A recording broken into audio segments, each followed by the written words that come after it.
So, yeah, man, how you doing? How you been keeping busy during this challenging lockdown?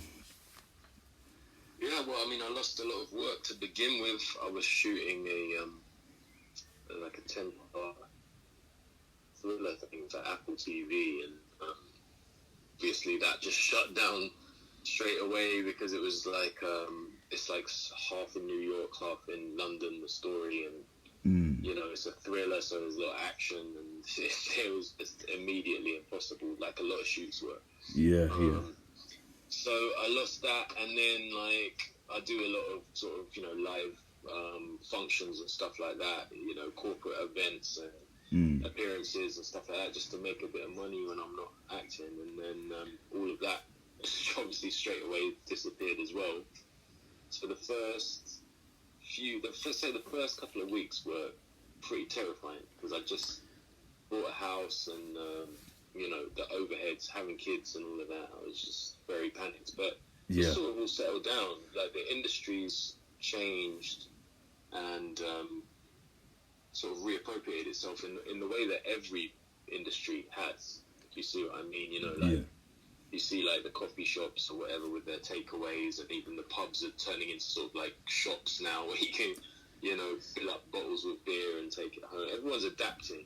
Yeah. And the industry's the same, so like a lot of my voice work's still there, and I'm doing some cartoons, and I've been doing a lot of writing, a couple of TV things, a movie, and a novel that I'm writing for Bloomsbury, which I'm halfway through. That's what I've been doing today. So you've been keeping busy, yeah? Yeah, there's plenty to do, but the difficult thing is motivation, because nobody's really... I mean, occasionally there's a few contracted things I have to do and people are waiting on, but the rest of the time it's like you got to get, like, just like a lot of people, you got to get out of bed and go, right, I'm forcing myself to work from this time to this time. I'm with all my family, or some people are living alone. I don't think this is easier or harder necessarily, you know? Yeah. Because actually it's nice to have my family around. And then at the same time, other times, you know, you just need complete silence to work. But then if I was alone, I think I'd find that difficult as well in a different way. So yeah, man, it could always be worse. Could always be worse. Yeah, exactly. On the whole, it's been fine. It's just the world that's fucked. It is. It's fucked. So I just sort of stay indoors and do my thing. I run a small security company, and you know, at the start of the year, I got off to a good start. You know, getting contracts and preparing for events and stuff. And you know what it's like at the beginning of the year, January. You're always motivated and full of energy, raring to go. And you know, that combined with doing well at the start of the year, and then all this happens. It's just like, massive. Like, you're just deflated. But you know, I mean, if you look at some businesses, like I think about like, you know, spas and masseuses and hairdressers. Yeah. And it's just like, I don't even like, if you were renting a space and that's your biggest overhead, that must be a bitch right now, you know. Yeah. So, horrible. You know, I try not to do too much comparing and contrasting in life, but it's definitely made me think, I'm actually quite lucky, you know. Yeah, definitely. The world's a crazy place right now. I've just been trying to keep busy and keep my mind as active as I can, but there's only so much you can do. I found myself watching nearly everything on Netflix. So I've completing Netflix. Yeah, I've completed it twice over, but I'm just trying to look after my mental health as much as I can, because how easy would it be right now to fall into like a hole of depression? So I think it's important now more than ever. But you know what? Funnily enough, I started watching Derek a couple of weeks ago, which obviously you was in. That was an incredible series. I think we need a third one. What do you reckon? Yeah, then maybe there'll be a special or something, but there'll never be another series. He tends to do the two and done. I do know that there will be a third Afterlife, which is unusual. So. Oh yeah. I've seen something on YouTube. Ricky Gervais talking about that. That's I've just finished watching that as well. I think I watched it twice. I mean, that's more kind of explicit about mental health, I think. You know, in what they're trying to say about human nature and the human condition. Which is interesting. It's an interesting and a difficult topic to take on board in a comedy, but it seems to have struck the right chord with a lot of people. He did really well, didn't he? Yeah. People in general seem to talk a lot more about mental health than they used to. So. Yeah, I just try and talk from my own experiences, really, and try and, I don't claim to be like a professional or expert, but it helps me talking about it. So if it helps anyone else, that's good for me. But I've just found myself being more productive during the lockdown. There's literally nothing to do if you're not working, if you're not a key worker. So I've been working on a few things, writing a short film. Nice. What else have I been doing? Walking the dog. That's it. So what was you working on before this lockdown got the world in a chokehold? The last thing I actually got in the can was a series about Dennis Nilsen, the serial killer. Yeah. For ITV with David Tennant and Danny Mays, Jayton Watkins and a few other people. That I'm really, really pleased with. I'm looking forward to that coming out. I think it's going to be September. And then I went on to a thing called Tailspin, which is like I was saying, it's just like a 10-part thriller for Apple. But we weren't that far into it, to be honest. Probably about a month into it. Yeah. And 10 1 hours tends to take about 8 or 9 months. So that was looking like a long job. But I just actually, before I was on the call with you, I was speaking to my agent. And, she was saying she'd spoken to production. They've just got absolutely no idea when they can get up and running. Some of her other clients are. She was telling me, some of the productions they're on are talking about having quarantined fortnights with everybody, the drivers, the caterers, the actors, the set designers, everybody in one big hotel, and then start filming together once they know everyone's clear. Which is an interesting prospect, but it's not going to be possible for everybody. So I've got no idea when the Apple thing will get back up and running, but it's naturally slipped down my priority list. I'm not one who sort of sits and waits for things to happen, because that I find that does affect my mental health. If I'm just sat staring at the phone or definitely staring out the window, not being productive. That said, I should say for everybody listening, I don't think it's necessarily helpful to for me to boast about what I'm doing creatively in the lockdown, because I one thing I've definitely felt is there's an added pressure for creative people especially to do something with this time, and that itself it can be quite troubling, because you watch a day go by and you think, oh shit, I haven't really done anything today, so there is a pressure, I think, on people to, even if they're not creative, to do that thing that they were going to do to the house, paint the walls or whatever it might be. And there's this sudden new pressure of why are you wasting all this time? Why are you wasting time? You're not going to get this time back. So I don't know how helpful that is either. But on the whole, I think we all have to look at it as, not a blessing, but an opportunity. Even if you don't create anything, if you don't do anything practical, it's an opportunity to just stop and have a little look at yourself, and have a think about life and what you want to do and where you're going. Yeah, definitely. And no industry will be the same after this, right? So nothing's completely disappeared. I mean, there's a couple of shops that have shut down and whatnot, and that's sad, but every industry is still going somehow. Losing money, sure. Economy is going to be screwed, sure. But surely when we return to whatever the new normal is, there's going to be a lot of people who go, well, actually, why do I need to commute for an hour and a half to get here and line up outside the station and get this takeaway coffee and get to this office? I've been doing my job. Do you know what I mean? From home. There's going to be a lot of people who go, well, actually, why does it need to be the way it was? And I think that is a very interesting and potentially exciting thing.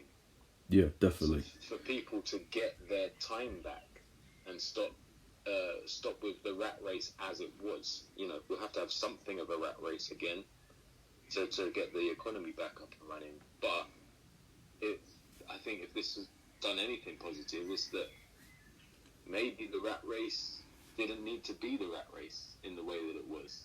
You know, we just thought that it did. Yeah, and that's very interesting, I think. Yeah, I'm just going back to what you said about people feeling pressured to be productive, you know, with all this spare time on their hands. That's exactly how I felt. I thought, you know what, I'm not doing business stuff, I'm not doing work, I'm not doing any, because I was booked for some seminars in Cardiff and Leeds. But yeah, I thought, I've got all this spare time, what can I do? And you end up sort of like rushing ideas out, because you think you've got all this spare time, you should just be chucking things out left, right and centre. But do you know what I mean? Did you feel like that? 100%, yeah. 100%. All the little projects that I always moaned that I didn't have time to do before this, suddenly were there staring me in the face going, come on in. Yeah. Get it done. Do you know what I mean? Yeah. Talking a big game about needing time, now you've got it. Do something. I actually found that, you know, intensely pressurized in the first few weeks. But now I've really just chilled so much more. Like I'll do a bit of writing. I mean, most of what I'm doing is writing, and I'm halfway through this novel. I'm staring at it right now. It's 36,000 words in. It's a lot of words, and I need about 60. And as daunting as that feels, I'm like, what I've stopped doing is berating myself. So, like, yesterday I had a good day. Day before that, I hardly wrote anything. But it's like, now I'm like, fine. If I do a page, fine. Do you know what I mean? If I tried to do a page and nothing came, I tried. Yeah. Come back to it tomorrow. Because the thing with creative endeavour and ideas, even if they're not creative, if you're just trying to work out a new idea for a business, or, you know, design the logo, or, you know, work out who you want to employ or how you're going to get employed, whatever your idea might be, I think it needs a clear and focused and positive mind to achieve it. So if I wake up and I feel demotivated and I don't feel positive about myself, I don't feel optimistic, then actually just write it off. Maybe, like, don't berate yourself. Maybe today's not the day to get that task done, you know. So like, here's a perfect example, Aaron, right? And this is interesting because my whole family's home. My wife's a teacher, so she's taken over my office and she's doing virtual lessons in there and planning and marking, right? Yeah. Pretty much 9 to 5 every weekday. I'm like, okay, I'm out of my office, I'm ousted, and we worked something out. So I was like, when it was sunny, I was working in the garden. Then when it started raining, I was like working in the kitchen, but I was getting too distracted by the kids. And then I started working on my bed. That just didn't feel right. And then my wife was like, well, use my makeup table in the bedroom, just clear it and sit there and write. And it sort of faces a wall, and there's her big makeup mirror. And I was just like, I typed about 7 letters that day. You know, every now and again I just look at my face in the mirror and go, oh, you fucking loser. And I was like, you know what, it's not going to work. I need to think of something else. So the next morning I got up and I went to the shed and I got out this old camping table, one of them fold out ones. Yeah. And I brought that up, put it by the window in the bedroom. And I got an old chair, which Ricky Gervais gave me. It's like director's chair from the movie, David Brent movie. Oh, yeah. And then I got a few bits and pieces, couple photos of the kids, cleaned the table down, got a lamp, and set my stool out. That's where I'm sat right now. And I tell you what, that first day, I wrote tons. And every time I looked out the window, I could just see, you know, the trees and the street. It just that change of environment made me feel so much more positive. And that, like I say, that state of mind is the one where the ideas formulate. So like one of my daughters was saying, a tidy desk, tidy mind. Not that her desk is ever tidy. But that's so true. I suddenly felt, I've got a designated workspace. I've got plenty of space on this desk. And, you know, I've got this natural light coming in through the window. I felt like writing. felt like doing something, and then it happened. Do you know what I mean? Yeah. So I don't think it's rocket science, but it is tricky to force. I don't think you can force it every day, and if you can't do it every day, Monday to Friday, you shouldn't berate yourself. Yeah. Do you feel more productive at night, especially during the lockdown? I am. Because especially my sleeping pattern's been a bit all over the place. Yeah, everybody's struggled with sleep. I think that's probably down to the lack of physical exertion. Yeah. You've got to force yourself to get out and ride a bike or go for a walk or run or just do something that's physically exerting to be able to get tired enough to sleep. And that's a whole separate pandemic. Yeah, it is. That's happened in the UK. It's like a side effect. I thought it was just me, and then I read in the news it's like everybody's struggling with sleep. A simple answer I would say is no, because I've never ever been good at working at night. The only thing I ever used to do at night was stand up, and that was something that I prepped during the day, so it was slightly different. But I'm absolutely 100% most motivated and most productive between 9 a.m. and lunchtime. Even as it gets into the afternoon, I find it hard to work.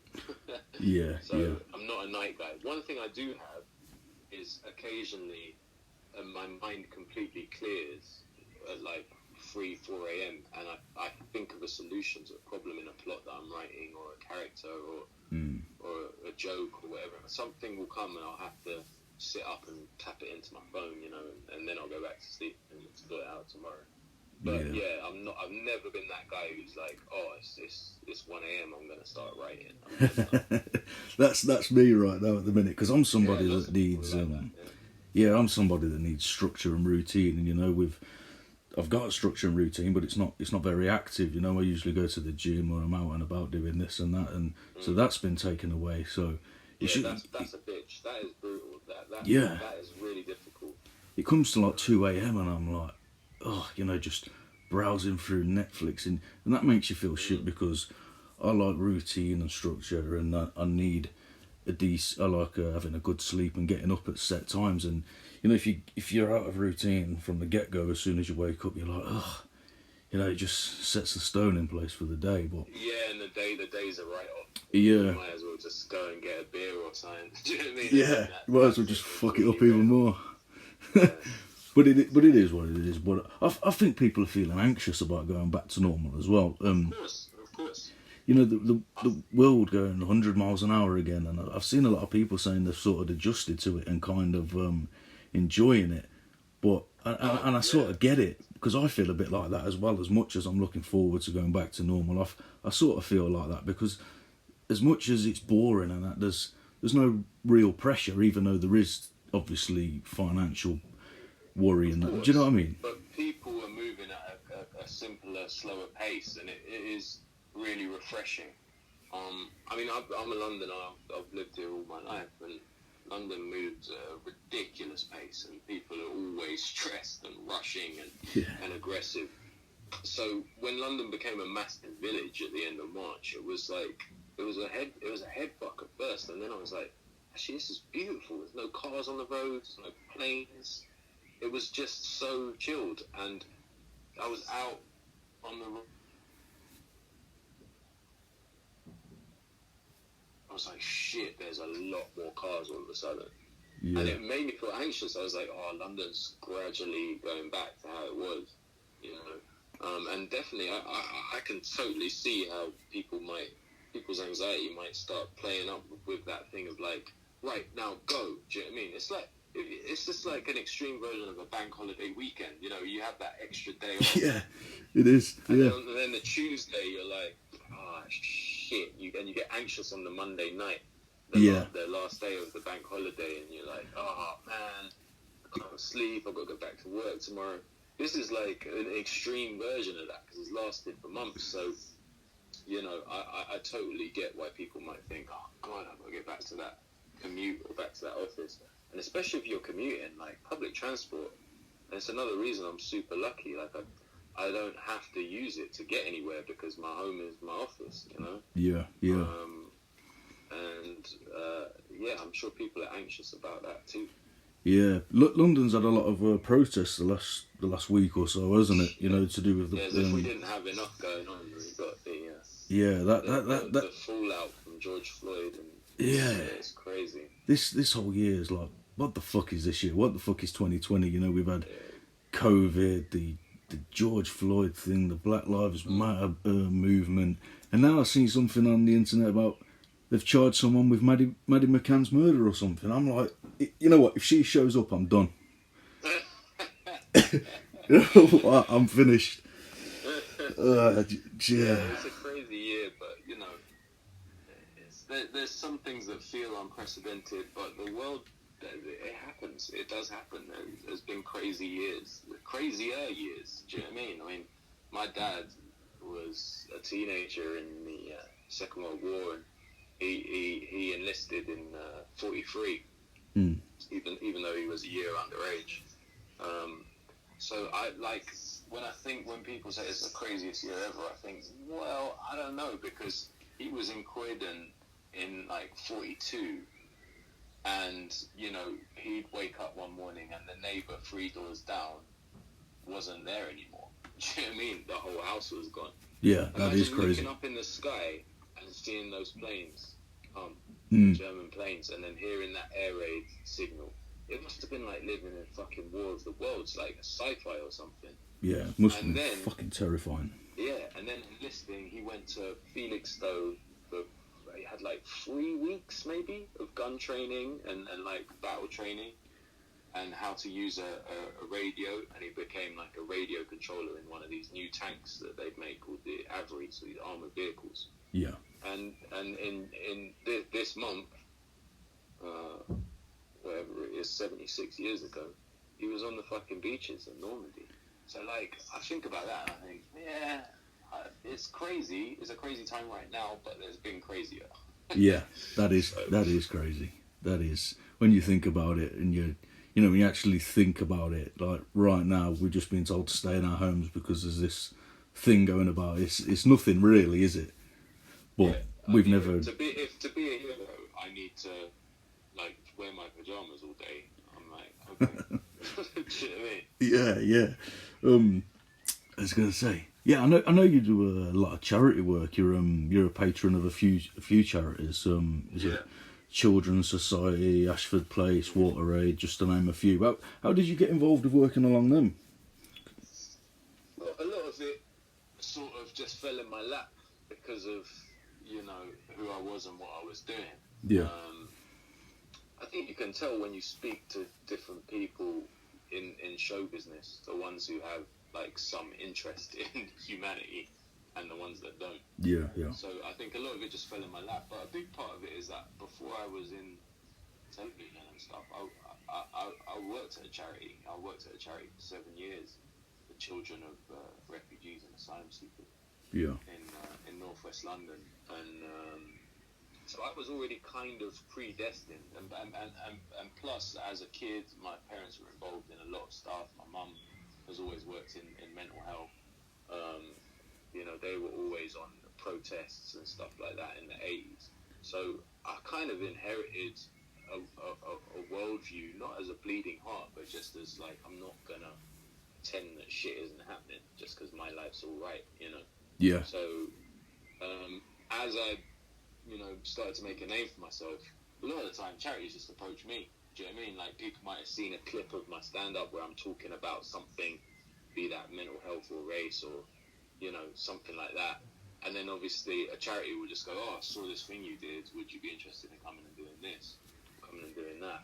You know, and I always used to talk about kids a lot. So schools and other children's charities often approach me for that as well. And you know, I was a youth worker from like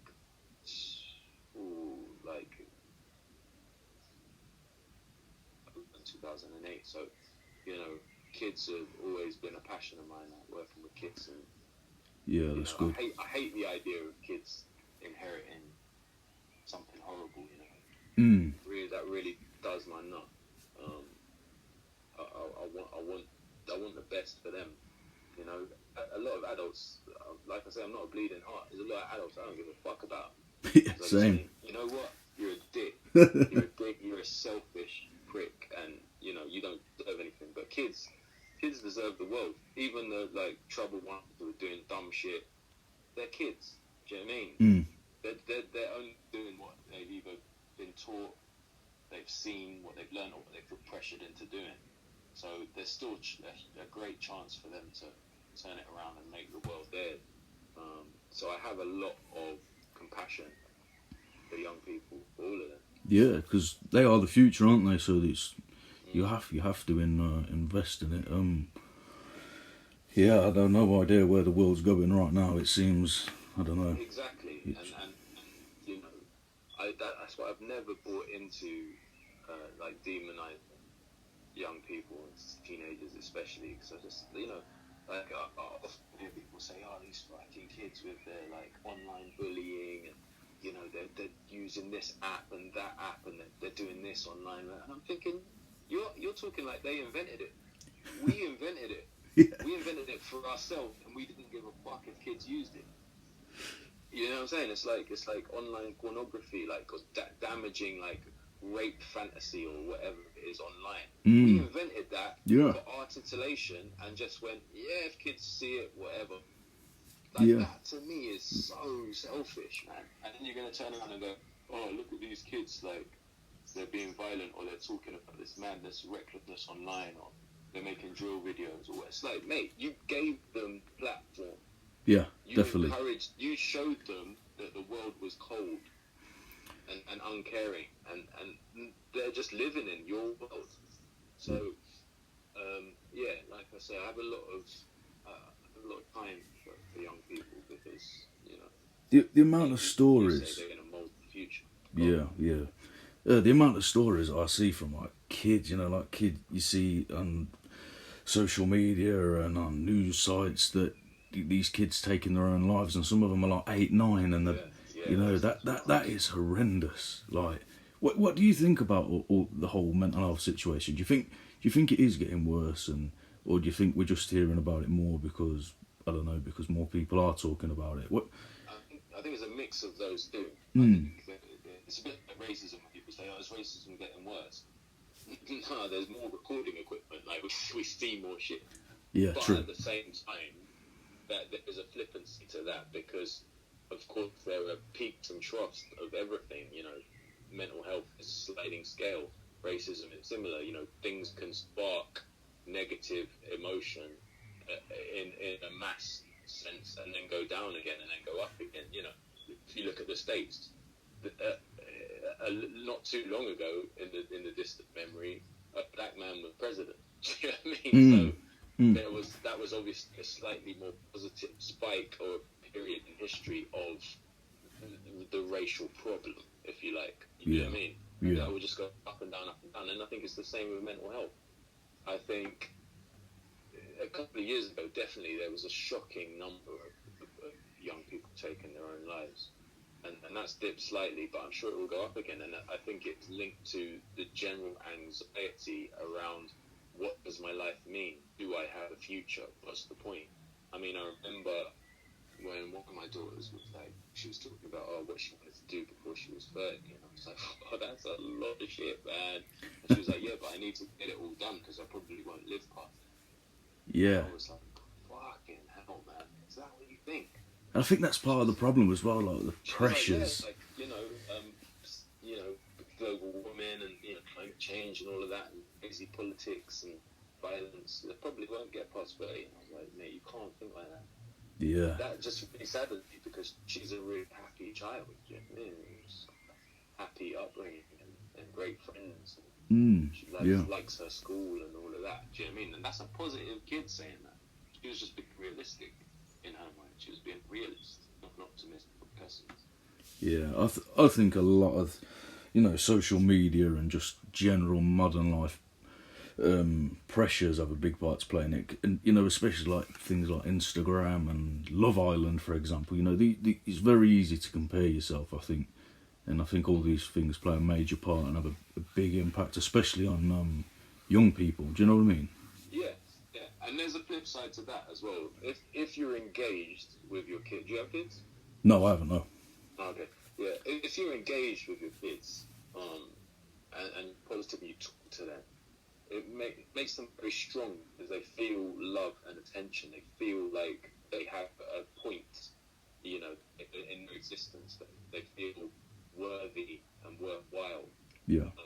And if you've got that kind of close relationship, a lot of online stuff is just a little happy bonus in their life. And my older one, my teenager, oh God, I used to be so scared of her getting on Instagram and all of that. But I quickly realised she can see the bullshit and the good stuff, So for her, it's very, very simple. Instagram and WhatsApp, they're like new ways of socialising with her friends. Like, like when we were at school, if you hadn't seen the programme that was on last night, and then you go into school and everyone's talking about the programme, you're left out of the conversation. So you might pretend that you saw it or some shit. Yeah. Yeah.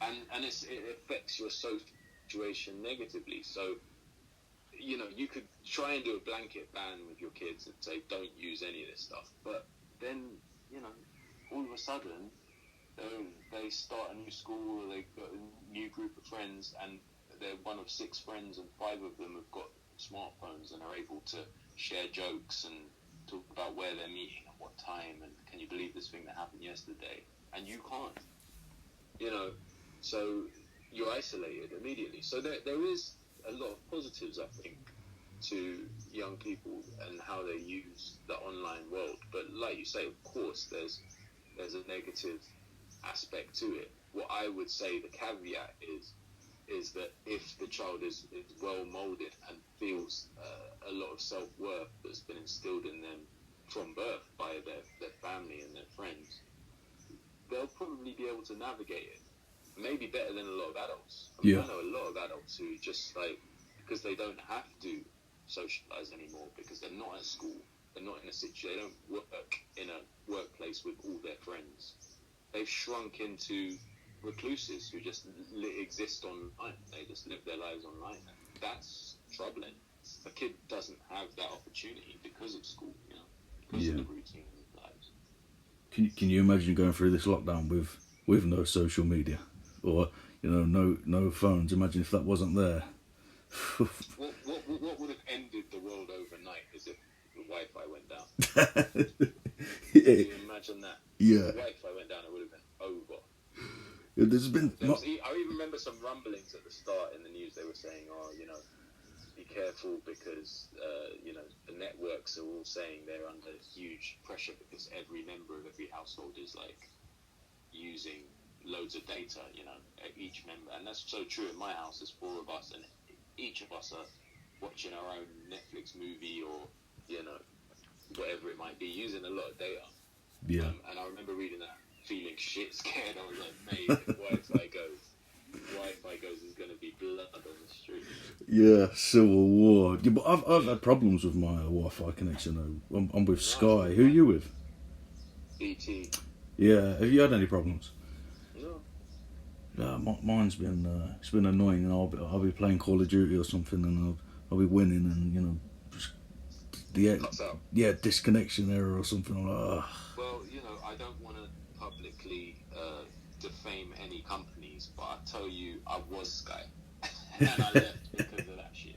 Yeah, it is bad. As long before COVID, I left about a year ago because it was pissing me off, man. It kept dropping out, and it's like, in my line of work, I need the net, man. I need it. It's very important. Yeah. So audition tapes and stuff like that, you're sending a lot of data over WeTransfer and shit, and it would just cut out. I'd be like, you're fucking having a laugh, man. And I call them, and they go, yeah, we'll do this. We'll send this thing that will increase connectivity. Did it fuck? But in the end, I just left. And then they wouldn't let me get out of the contract, so I had to pay them whatever it was, £30 a month for 7 months. And you're not even using it? What? I wasn't even using it. I was like, mate, you lot cold. Yeah, I might change to Virgin, man, because Sky is shocking. Yeah, it's terrible. Sky Sky, if you're listening, I do still love acting in Sky Atlantic shows on Sky One. No beef with your televisual side of things. No beef, no beef. Yeah, more. So what's next for you?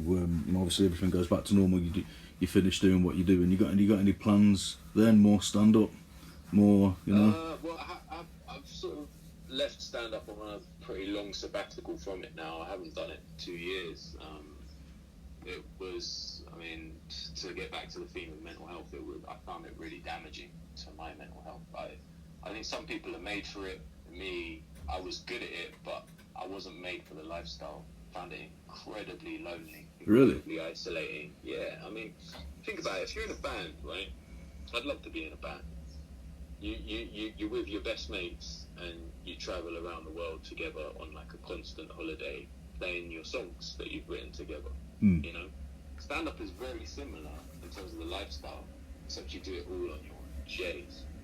It's just you, one, and you can have the best gig in the world. And I've had some amazing gigs, man. I mean, I played the Ericsson Globe in Sweden. It's like 12,000 people. You know, I played Wembley. You know, I've done some mammoth gigs and other gigs that are smaller but just incredibly memorable and just incredibly elating, the adrenaline that you get. But then you leave and you go to your hotel room and you're just sat there. And who do you tell? What are you going to do? But phone up your friends and go, mate, leave this. I am the man. Like, I just fucking rocked. Yeah. They don't want to hear that, you know. So, and then the other side of it is you go up and do the gig and you die on your ass. You're terrible, right? No one laughs. That feeling is horrific. And then you go back to the same hotel room. Yeah, I can see. Phone up your friends and go, oh man, like, help me out, like, I just died on stage. And they're like, oh yeah, how much did you earn for that gig? And you're like, yeah, quite a lot of money. Like, fuck off. You know what I mean? So yeah. It's a very lonely place. And think about the creation of it, the actual art form. You create it on your own, right? You sit somewhere and you write the jokes. Yeah? And then you travel to the place where you're going to say these jokes on your own. Then you're in the dressing room, nervous, waiting to go on your own. Then you get on stage and there might be 100 people, there might be 1,000 people, there might be 10,000 people. But they're not your friends. You're on your own on that stage. And then when you finish, you're on your own. And like I say, a lot of people are made for that. A lot of stand-ups, they're built for that because the majority of stand-ups, I don't know how many you've interviewed, but the majority of them are social fucking lepers. They're not people. They're weirdos. They're people who observe people, listen, and then recreate what those people inspired them to say, which is an incredible skill, but it is a quite strange skill. You know? Yeah, that's interesting. I never thought of it like that because I was speaking to Tez Ilias, and he was saying that he's actually enjoyed being at home, because obviously he was fasting and it's Ramadan, and he said usually he's been on the road and he's lonely, and he's so he's in out of a suitcase. Yeah, and so now he's spending time with his family and eating with his family, but he did say that there is quite an issue in the comedy circuit with a lot of his colleagues with especially depression, and oh man, it makes sense what you're saying. That is a pandemic in the comedy industry. There's no question about it, and it's also an industry that has trouble with drink and drugs, and that all of that is understandable, and all of that hit me as well, and I just got to a point where I was like, I can't do this anymore, and I lost a lot of money walking away from stand-up, and it was not an easy decision, but I just thought, what do I want from life? Do I want money and unhappiness, or do I want to find something like contentment? Because if I do, I think I need to walk away from this. I'm not saying I'll never go back, but if I go back, it just has to be on slightly different terms. Yeah, happiness always wins, but you are an incredible comedian, and I've enjoyed watching you over the years, especially the rapping, and that's what you're better than some fucking most rappers out now. Do you know what I mean? Like you're just. I agree. Yeah. Like even that little rap in Derek, like that is you actually just listening to the words, you're like, you know what, fuck, that's clever, that's good. Thank you. Yeah. I mean, listen, I agree. I don't boast about anything I do other than when it comes to rap, because I think if you're a rapper, it's part and parcel of the job to say you're the best. Yeah. And I think I can go toe to toe with anybody when it comes to rap. That's just the way I feel. I've not necessarily had the opportunity to do that because comedy made people look at me in a different way, like, oh, he's not a proper rapper, but I am. Yeah. I just think rap is incredibly flexible as an art form.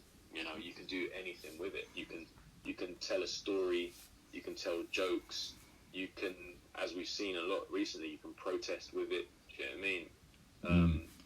I think it's very flexible. So, you know, a non-rapper couldn't have done what I did in comedy. You know, if a non-rapper did it, the thing that would have been funny was that they couldn't really rap very well. You know. Yeah. They were like middle class, or they were, you know, I don't know. Do you know what I mean? They just didn't look like a rapper or sound like a rapper, and that's the funny thing. That was never the joke. If there was ever a sort of central joke running through my stuff, it was that I was a proper rapper and it just didn't work out for me. Do you know what I mean? And now I'm doing this. So it's different. The other form would be parody, and what I did was never parody. I was never parodying rap or taking the piss out of rap. I was taking the piss out of myself as an actual rapper. Yeah. So it's a different position that I took. But yeah, you know, I've been writing a few bars here and there. Like during the lockdown, I've got a feature coming up on Examples album, which actually drops tonight. I know. Yeah, I've seen that on your story. Yeah. But yeah, that's pretty exciting because you know, it's got P Money on there, and Professor Green, and One of the Beggars, and you know, proper rappers. Big names, yeah. So it's nice to be among those, and it's nice for my peers to go, actually, no, the dude can rap. Like, just hold on a second, forget the jokes for a second. He can rap. Yeah. So yeah, rap. You know, I'll never leave rap alone ever. It's just I find every now and again it's the only way I can express myself. Yeah, I'll definitely check that out. I've kept you 10 minutes longer than what I said. I appreciate you giving me your time. It's been a good chat. I've enjoyed it, mate. I'm gonna put. Is there any links that you want me to put in the description? I'm gonna obviously put your Twitter and Instagram and your website. But is there anything else that you want? No, other than that, it's fine. I think, you know, if people listen, we've name checked some of the charities, and people want to change from Sky to BT, they've got that option now. Yeah, well. definitely. That's what I'll be doing. Nice one. Yeah, man, I appreciate your time, mate. Stay safe and all the best. Cheers, pal. Cheers, mate. Bye. Bye.